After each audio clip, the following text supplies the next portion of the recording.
I'm visiting with Stephanie Tetterton and her garden in downtown Camden. Stephanie, thanks for letting us come. Oh, absolutely. Thank you. I appreciate it so much, y'all coming by. You grew up, I think, with your mother and father, helping them garden. Was it a lot of fun back then? No, not so much. Where was that? And tell me what they did with all their produce. It was in Finkley, South Carolina, in Horry County, and pretty much what we did was we just gave most of it away. What we didn't give away, my mom canned or put up for produce. Busy summers. Busy summers. And then there was one thing that y'all grew that was kind of an heirloom in your family that your mother brought into the marriage. Tell us about that. Yes, it's now called the Shirley Hammond Multiplier Onion, but it's a little small onion. It's no bigger than about the size of a dime when it's dry, and basically when you plant it, it will multiply from 1 to anywhere from 7 to 15. My word! And did they kind of stay in a big bunch? Tight then? bunch. Mm-hmm. And your mother said that they had a wonderful flavor. She liked to use them particularly in what roast. dishes? Yeah, she likes to use them in roast. It doesn't take but a little bit of one to really make a nice roast. Isn't that yeah, fabulous? it is. Yeah. And when you got here to Camden and married, you wanted to kind of continue that. I did. So in 2003 when we got married, I didn't necessarily have a garden right away, but my father passed away, and so when he did, she mailed those onions to me, and then later came to help me plant those onions to kind of get the tradition back started at my own home. Mm-hmm. And then tell me how you ended up expanding into this beautiful garden you have today.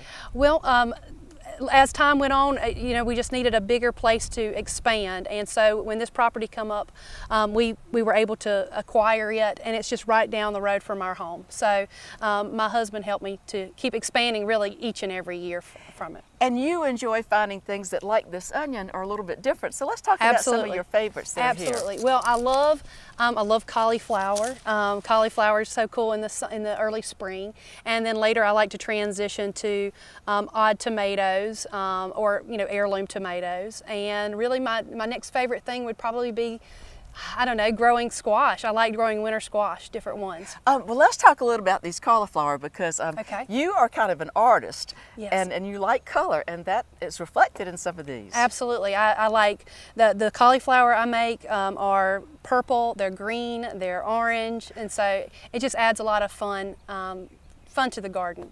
And then you had some beets that were a little bit different. Absolutely. I have golden beets, I have your standard red beets, and then of course you've got your beets that are red and white candy striped, so just a bunch of different varieties there. And how about these turnips?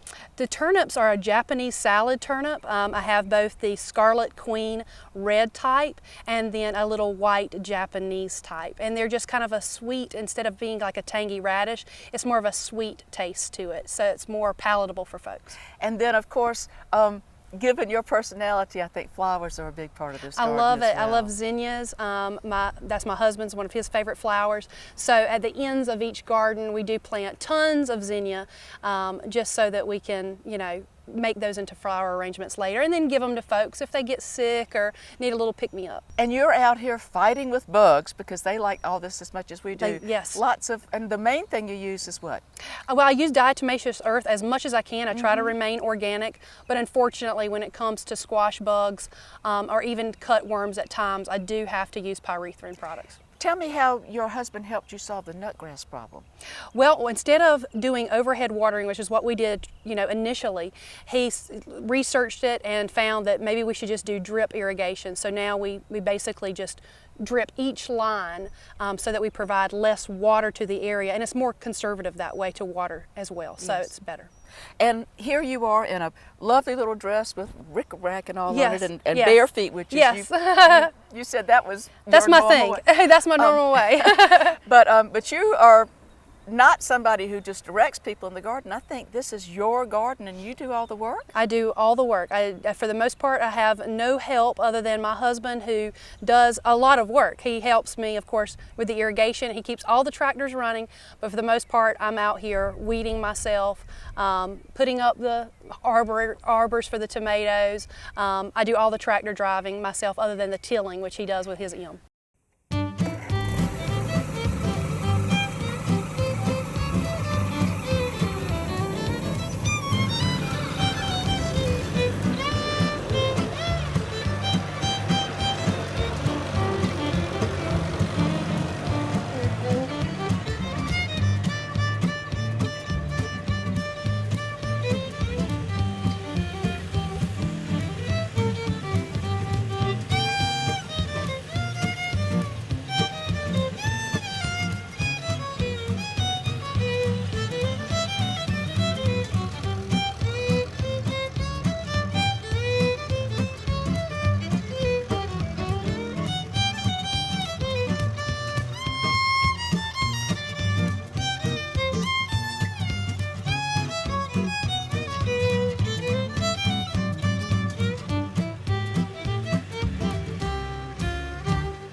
Well, let's talk about this crazy collection of Yes. tractors. Yeah. Explain them to me why there's so many. Yeah, well, it's like anything, it just starts with one. So it started with my husband's M. He obtained that upon his grandfather's death, and from there I loved it. So he's like, well, I'll get you one. And so it started off with my little baby cub.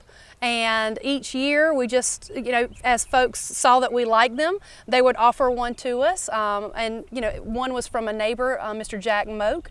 And when he passed away, his family wanted us to have that. So we acquired that from him. And just different ones, people just say, hey, I know you like them. Would you like to get this?